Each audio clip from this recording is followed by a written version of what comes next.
It's the Real News Network, and I'm Ben Norton. Corporate social media giants have begun purging huge alternative media outlets as part of a larger crackdown on political views that challenge mainstream politics and media.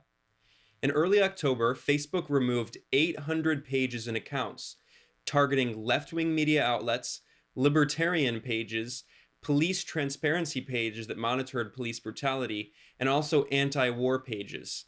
Some of these pages, like the Free Thought Project and Copblock, had millions of likes.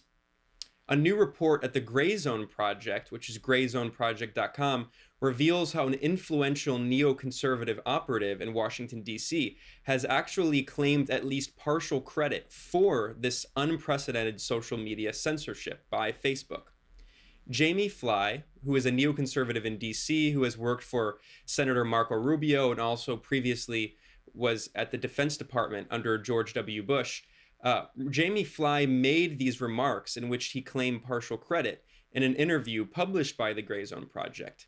He said, quote, "So we are just starting to push back. Just this last week, Facebook began starting to take down sites. So this is just the beginning." That is a quote from Jamie Fly, a neoconservative in DC.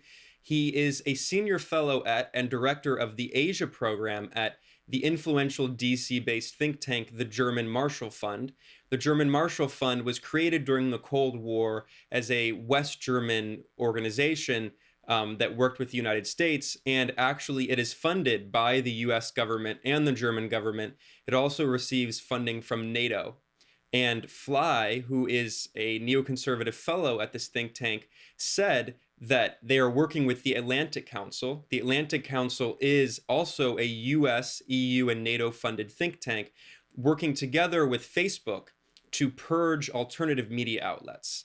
As an excuse, Jamie Fly claimed that Russia and China are using social media like Facebook to spread supposed disinformation, and he complained that social media outlets are too open. So joining us to discuss this and, the unprecedented crackdown on alternative media outlets by Facebook and Twitter, which is coordinated with it, are the two authors of this story. The first is Max Blumenthal, who's an award-winning journalist, and he is the editor of the Gray Zone Project, which published this report. And we're also joined by Jeb Sprague, who is a visiting faculty member in sociology at the University of California, Santa Barbara, and he is also the author of several books, including Paramilitarism and the Assault on Democracy in Haiti. Thanks for joining us, guys. So there are a lot of layers to discuss here. This is a kind of complex story. There are different think tanks involved. There's Jamie Fly, who is this neoconservative who worked in the Bush administration. But before we dive into all of this, because it can be kind of confusing for people who might not know all these names, let's just start with you, Max. Let's talk about what is going on here with the social media purge, and specifically talk about the Alliance for Securing Democracy. This is an initiative launched by the German Marshall Fund, which, as I mentioned, is a major DC think tank that is funded by the US government and NATO. And its Alliance for Securing Democracy has pushed a lot of this social media scare vis-a-vis so-called Russian disinformation. Can you start us there? Yeah, I can try. I think your intro you did a really good job in the intro. But this is necessary context for understanding why Jamie Fly's comments were so significant. I'm sure everyone watching this, or most people, are familiar with the fact that for the better part of the last 2 years, mainstream corporate media has been obsessing over Trump-Russia collusion, and more specifically over Russian interference in America's political system. And they've probably heard a lot about Russian bots. It's my view that a lot of this hype, this fear and hype, is manufactured by powerful elements within the national security infrastructure who are working behind civil society NGOs to kind of give themselves a grassroots patina. And Jamie Fly embodies that perfectly. Now, before we talk about the Alliance for Securing Democracy, we need to kind of go back to the days after Hillary Clinton's shocking defeat, when she and her campaign resolved to blame that defeat on Russian interference. And a few weeks after that, the Washington Post published a really dubiously sourced I thought, really offensive and McCarthyite article hyping up a shadowy anonymous initiative called Prop or Not. No one knew who was behind it. The Washington Post was giving it very favorable coverage. The headline was something about, Kremlin interference has like filled America's, media bloodstream with fake news. And Prop or Not basically had introduced a McCarthyite blacklist of something like 80 alternative websites and a few Russian-backed sites like RT and Sputnik that it described as Kremlin influence accounts. So, I mean, here we're talking about Truthdig, which I contribute to and was founded by Bob Scheer, who's one of the most renowned progressive journalists in the country. Counterpunch, very well-known left-wing alternative site. Black Commentator, we all know Glenn Ford, and he's been a frequent guest on The Real News. And sites like the Free Thought Project and Anti-Media, which were recently purged by Facebook. These are not Kremlin influence accounts. They have no connection to Russia. These are what we know of as our alternative media that we are part of. And so, Prop or Not kind of got laughed at. People were like, this is ridiculous. They're calling all these websites Russian. Even the New Yorker kind of took a stab at it. But it went away. And at the same time, the idea behind it, which is that Russia is somehow involved with alternative media, and alternative media is a threat to our democracy, flourished. Then a few months later, a new, very similar initiative cropped up under the auspices of the German Marshall Fund, which you described in the intro, Ben, supposedly German, but funded by the US, and basically exists to foster the special relationship between the US and Germany and really push NATO's line in Washington. This new initiative was called the Alliance for Securing Democracy. It operated in the open, although it didn't say who its donors were. Its advisory board was a who's who of neocons and liberal interventionists. And one of its leaders was Jamie Fly, who is a second-generation neocon, advisor to Marco Rubio, neocon pet project and poster child. And he was working alongside Laura Rosenberger, who had been a key foreign policy hand on Hillary Clinton's 2016 presidential campaign. So you have this kind of bipartisan veneer.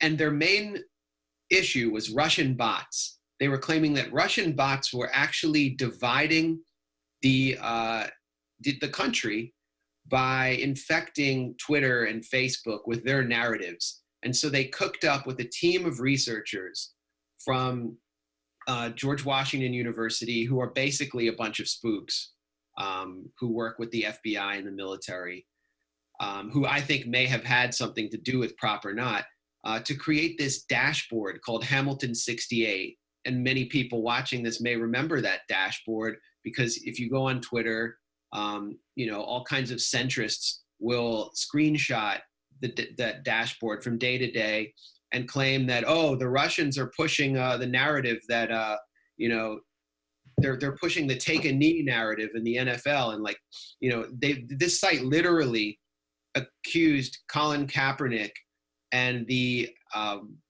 Black American NFL players who were taking a knee to protest police brutality of being a Kremlin influence operation.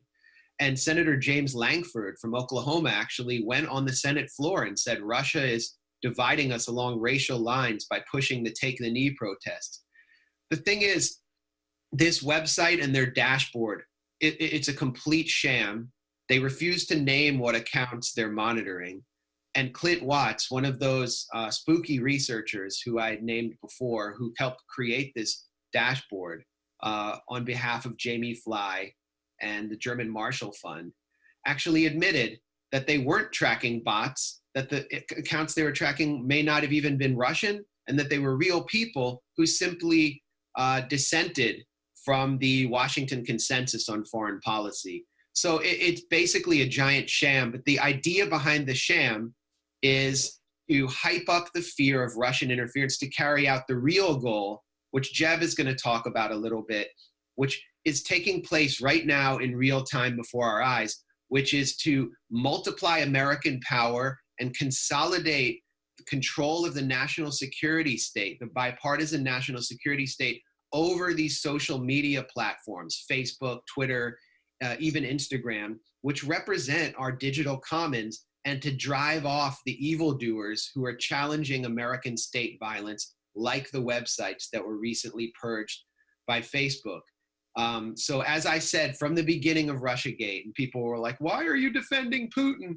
You're a Putin apologist. No, I was talking about how Russiagate was going to create blowback that was going to make this country less democratic. It's another manufactured campaign of fear ginned up by neoconservatives, as they did during the war on terror after 9/11, in order to de-democratize us and control what we see and hear. And that's what's taking place on social media. And it was really important for Jeb to have this conversation with Jamie Fly and to bring it to our attention. I think it was a brave act for him to make this public and to recognize the stakes here. Yeah, Jeb, let's go to you. This is a good segue. Can you talk about where you met with this neoconservative operative, Fly, and talk about what he told you and what you think his goals are behind a lot of this? Thanks, Ben. And Max did an excellent job of laying that out in the context. And I think that what Max was talking about is really also just the tip of the iceberg, is really what I got from my conversation with Jamie Fly, is that this is just the beginning. They're rolling this out, and they see this as very much of a global struggle, because this strategy of promoting censorship and social media, they're going to, there's like a country by country basis. They're looking at this and how to affect, how to be influential across social media. If you go back and look at Yasha Levine's book, Surveillance Valley, he talks about how the internet has, it's always been about surveillance, it's military, it's government roots. But what they're trying to do now is they need to figure out also how to promote influence and have influence in their construction of consent through social media. So to give you a little context of my connection to this, interest in this. So I do research on globalization, on socioeconomic dynamics, changing social relationships with the rise of a globalized economy. And I do these different regional studies. I've done a lot of work on the Caribbean and recently doing some work on East Asia. And so I was invited to speak at this think tank in Berlin, which is called I'm going to butcher German, Stiftung Wissenschaft und Politik, which is the foundation of science and politics. So good, so good. A think tank in Berlin that it's a little bit different than think tanks in DC, where there's complete ideological uniformity, right, along the sort of military, industrial, intelligence apparatuses. But this group in Berlin, sometimes they allow a few eclectic views in there, and I think they value debate a little bit, but it's still connected to large government funders and these different institutions. And so I was invited to give a talk there on some of my research that I've done on East Asia, wrote a paper for them. And so they have a conference, and it's rare, in my line of work, that I'm able to rub elbows with with a leading neoconservative policymaker. They probably would not, wouldn't even be able to speak to them. So I was able to have lunch with him and to really pick his brain about the German Marshall Fund and their involvement with the Atlantic Council, and his thoughts on Russiagate and the different mechanisms that they've been working on developing with Facebook. And so in the article, then we go deeper into that. And but it was just a fascinating discussion with them, where he, in the beginning you put there's this quote: "They can invent stories that get repeated and spread through different sites. So we are just starting to push back. Just this last week, Facebook began starting to take down sites. So this is just the beginning." And so what we see now is, rather than pages that are operated by groups funded by the Russian government or something, we're seeing just whole cloth groups that are, critical of U.S. foreign policy dissident groups that are opposed to police brutality in the United States. Hundreds of American accounts and individuals deplatformed. I've contributed some in the past to a group called Haiti Analysis. Their Facebook page was shut down. Venezuela Analysis, another group, was briefly shut down. So we see this whole ongoing targeting campaign of groups that are critical of U.S. state violence. And another interesting thing in the discussion with him is that the next big thing, because this is like I said, this is only beginning, this is growing, and the next big thing I think is really going to be China Gate. And I normally don't like to make predictions, but he seemed,